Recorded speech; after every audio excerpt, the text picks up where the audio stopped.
250 milliliters of almond milk. Even 1 milliliter too much milk, and the lid won't close properly, causing leaks. Thankfully, Eon already has a global monitoring system in place. PostgreSQL was always used to store monitoring data, and Eon recently added Timescale DB to help scale the platform. All milk monitoring data is not complicated, but there's a lot of it, and all milk operates in many countries. Sensors are deployed on each manufacturing line that records the time and fill levels of each bottle. Eon uses this data to discover bottles being overfilled.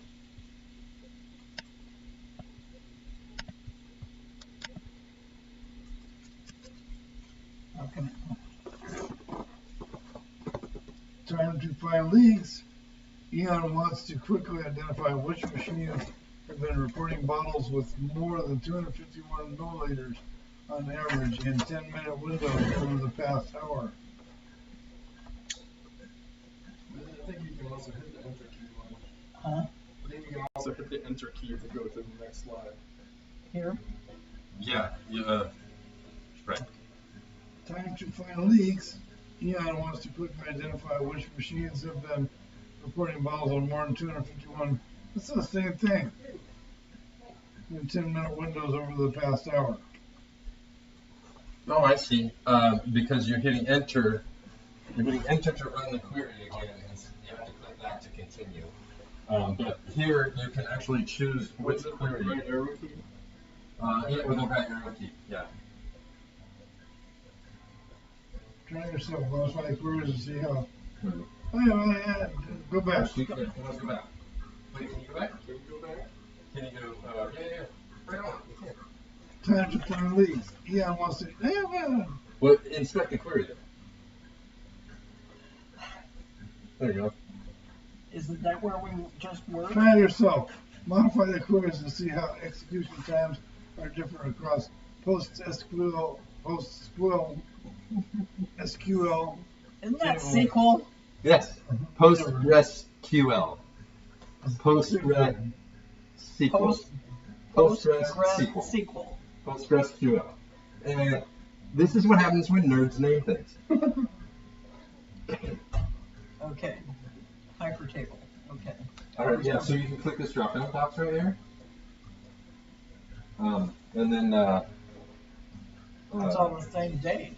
Well, it's all. Oh, 2,300 hours. Yeah. And I'll change and watch what it does to the query there.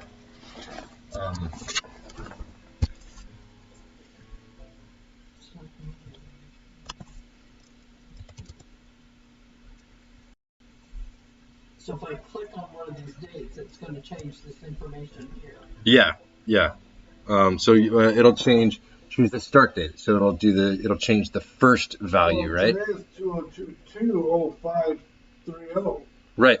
But this is the demo, right? So we've limited to the dates that you can select for the demo. I know it's totally unrealistic, isn't it, Dad? Yes. This is dumb. Okay, so should I click on one of the dates?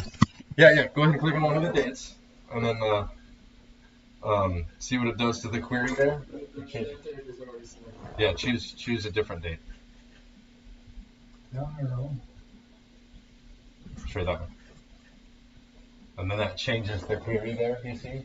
And if you change it from the, so if right here, what I was trying to show you is that if you change it from Timescale DB to PostgreSQL, you'll see differences there.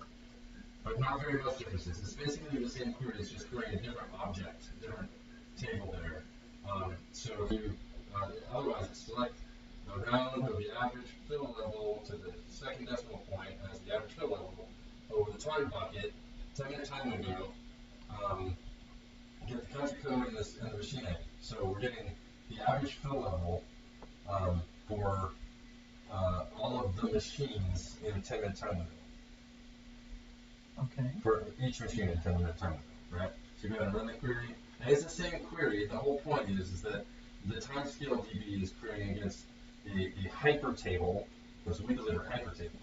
And Postgres is just a regular normal table. So that when you run the query, Should I run yeah, it? go ahead and run it.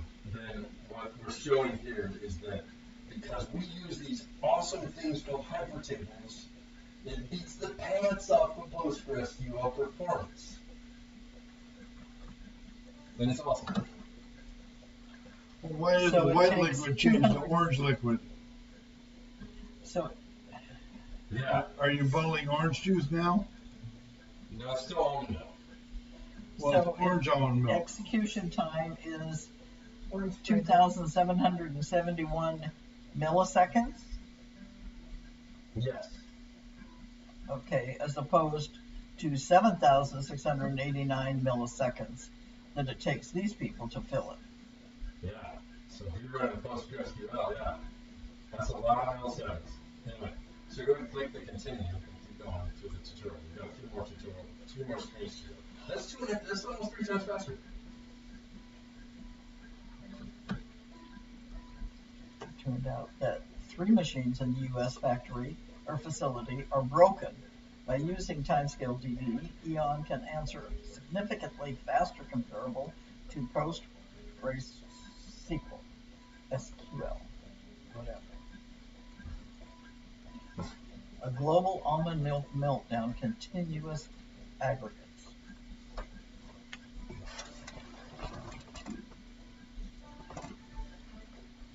Unfortunately, Eon cannot go back to bed yet. They are worried. Why are they? I thought he was worried that other production facilities might also have reported filling levels above 251 milliliters in the last 24 hours. Eon is a they. Eon identifies as they. Oh. That's Okay. that's a pretty important feature of our mascot. Luckily, Eon created continuous aggregate that pre-computes the average 10-minute filling levels for new data that comes in.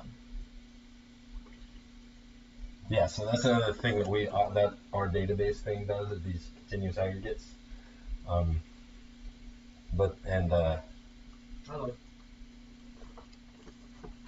Hi. That's the music in the background. Yes, we heard the music. Yeah, Hey, Yeah. how you doing? I'm doing well. How about yourself? So I do a run query or Yeah, query. Eon can now query the continuous aggregate table and look at the last 24 hours. There are 50 million sensor readings, and there is no problem for Timescale DB.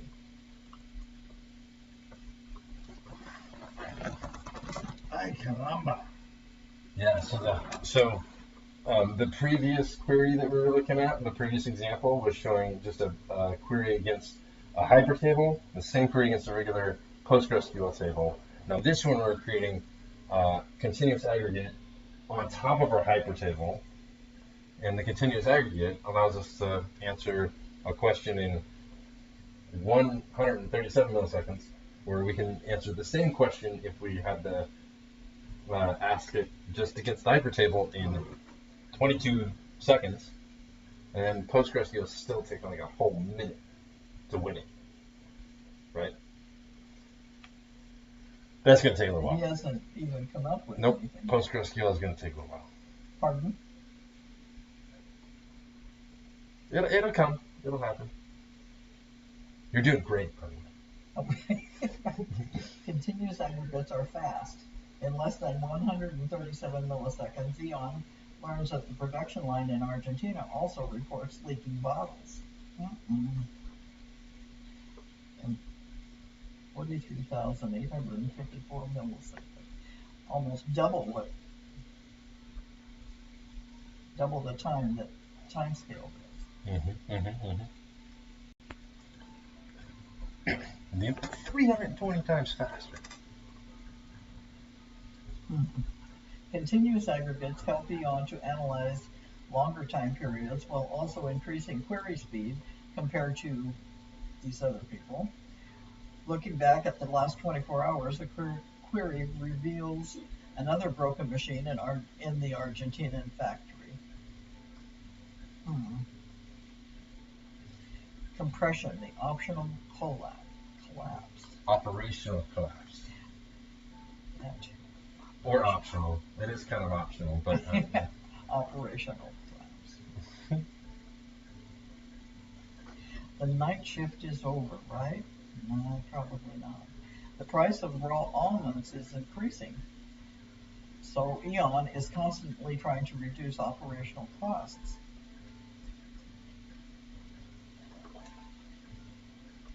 Eon read how Timescale DB compression capability can shrink storage usage by 95%. They decide to try and compress the last 5 hours of yesterday's data. Should I press that or should absolutely. Either one. Huh? Either one. Oh,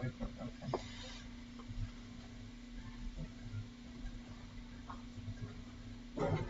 You're almost there. You're almost up to the gold star.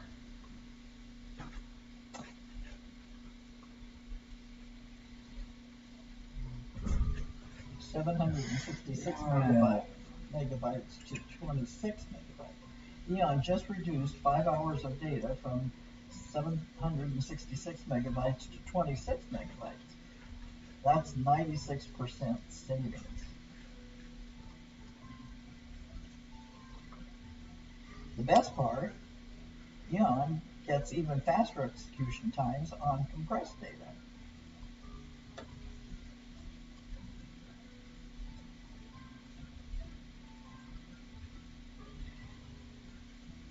What's compressed data? That's what we just did. So that's the results of the operation that we just performed. So what this is showing is that now that we created our hypertables and we created our continuous aggregates, those are really helpful because they can enable us to answer questions really fast, but they also end up creating a big pile of data, right? And if we compress that data, if we just basically like a zip file, you know what a zip file is, right?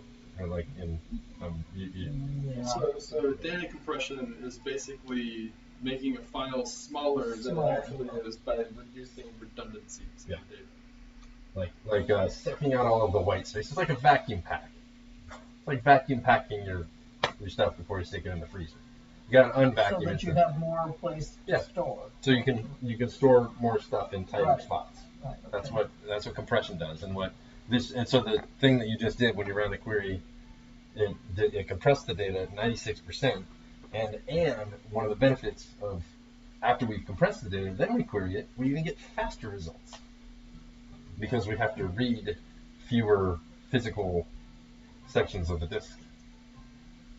That's why reading compressed data is a lot faster. So in other words, what you're saying here is that it takes 3,991 milliseconds to read this compressed data. Yes. And it takes 4,591 milliseconds to read the uncompressed. Correct. Absolutely. That's exactly what that said. Okay. To automatically compress data older than 7 days, Eon simply adds a compression policy to their system. And that's what that query does. So the queries that we've seen so far, this one is running that query sets the compression policy so that every 7 days the old stuff is automatically compressed. So as the data's coming in, the old stuff's automatically compressed, so you can just set it and forget it. I think we actually even use it set it and forget it because that's like public domain now, I guess. Eon compressed 5 hours of data by 96% without sacrificing query performance on compressed data. Just imagine how much storage they can save by compressing all existing and future data.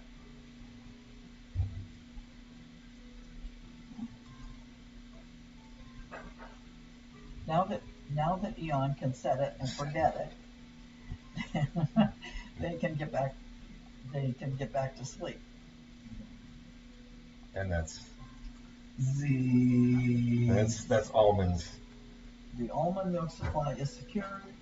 Continue exploring Timescale DB. And then hit the exploit the demo data set. Hit the blue button. Because if you scroll down, actually I don't know if you can scroll down here.